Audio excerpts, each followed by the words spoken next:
Greetings, everyone.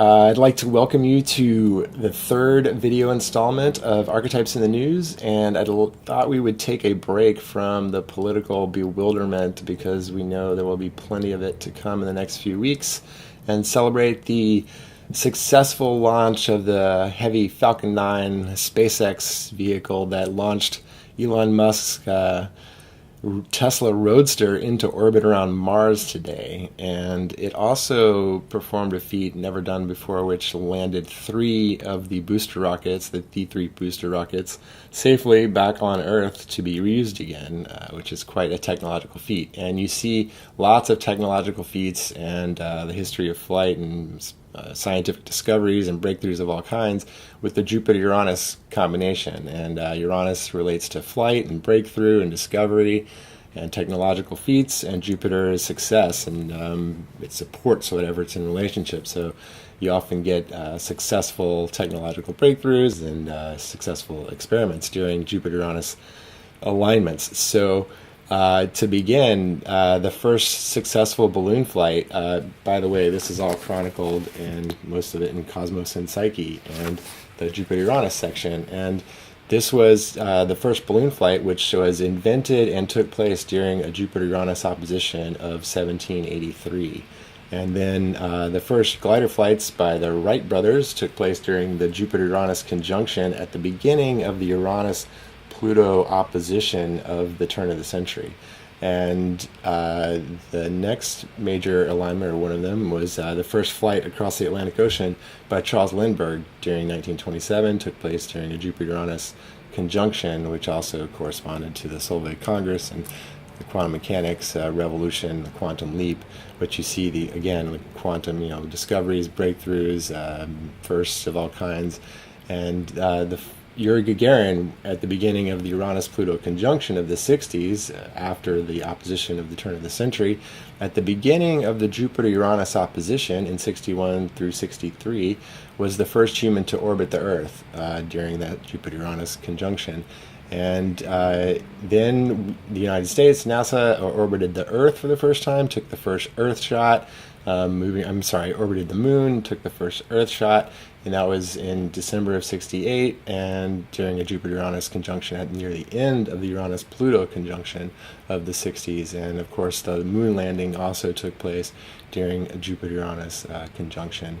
When we skip ahead, we'll see it was actually the Cassini mission that orbited Saturn up until this year, was launched in 1997, and it had an incredible amount of first and technological feats. I think it was the fastest machine that humanity's ever put into orbit for a while, because it was launched in 97 during this Jupiter-Uranus conjunction, but they sent it to Venus, and it did a slingshot around Venus and then around Earth, and made it to Saturn in like 7 years, which is really quick Saturn cycle actually. But then it orbited for however long, over a decade, until this year, and it was done.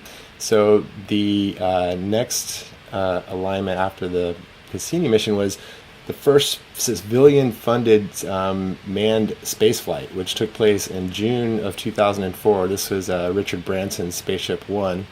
And it was the first manned civilian-funded spaceflight. So a whole new era that began that we're going to see flourish over the next decade and into the 20s.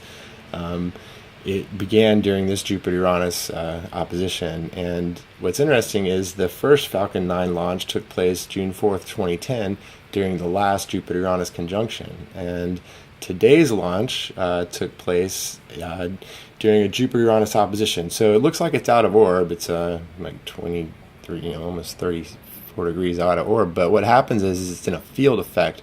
It comes back to within 11 degrees, and I will show you what I mean by that.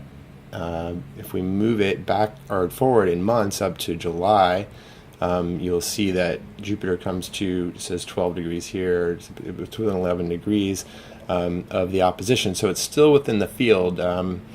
It's it's said to be within operative orb from the first time it comes to within 15 to 20 degrees to the last time it leaves that orb. So it's easily within orb in July, so we're going to be in the Jupiter-Uranus configuration through that time. And the launch itself, obviously, and the technological feats it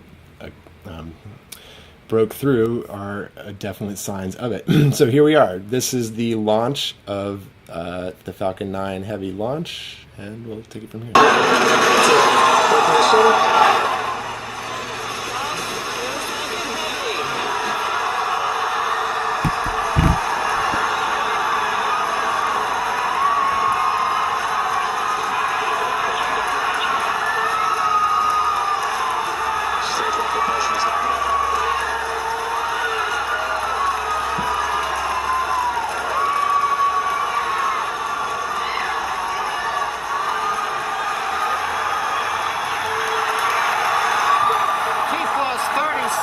If you can hear me over the cheering, Falcon Heavy heading to space on our test flight.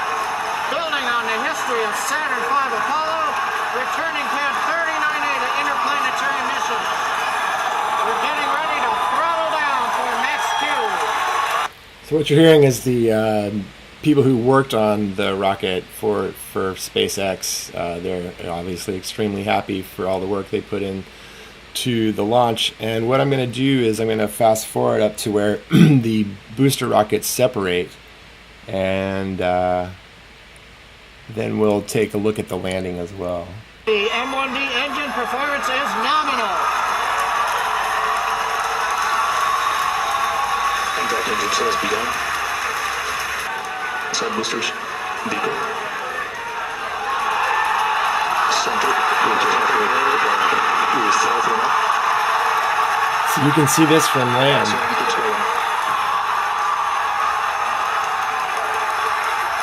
If you were standing on the shore of Florida. What's fascinating is you're about to hear David Bowie come on, and you're going to see the Roadster and the human figure they have inside that's going to orbit Mars.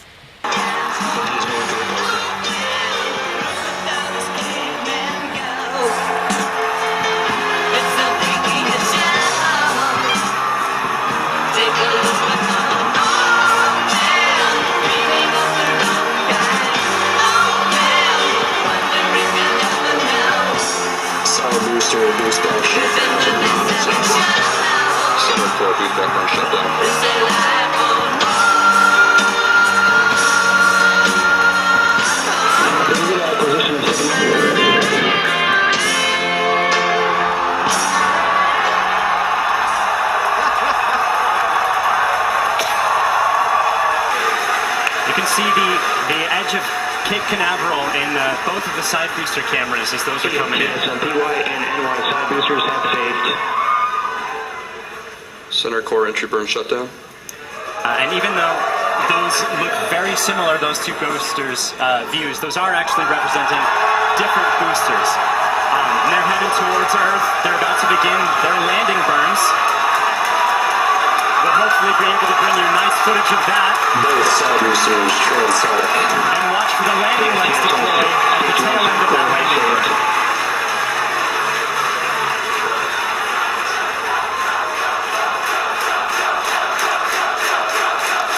And that landing burn has started. Both boosters looking to be on track towards their respective landing zones. Landing burns have started. Side boosters landing lights are deployed.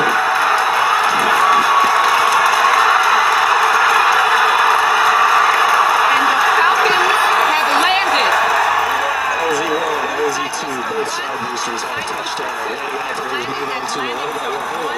So there you have it, the most recent Jupiter-Uranus technological flight feat by the human species. Quite an event, I must say. And yeah, so I thought we would take a light bereavement from the heaviness of what is going on. So please, as usual, any comments below, suggestions, criticisms, I'll be happy to respond as soon as I can, and I hope everyone is doing well, and there'll be plenty to come in the next week over the news. I'm going to follow up on the Mercury Pluto, which obviously the story, memo story broke the day after my last post. So I'll repost those links in the below section. And yeah, hope everyone's doing well. Take care. Talk to you soon.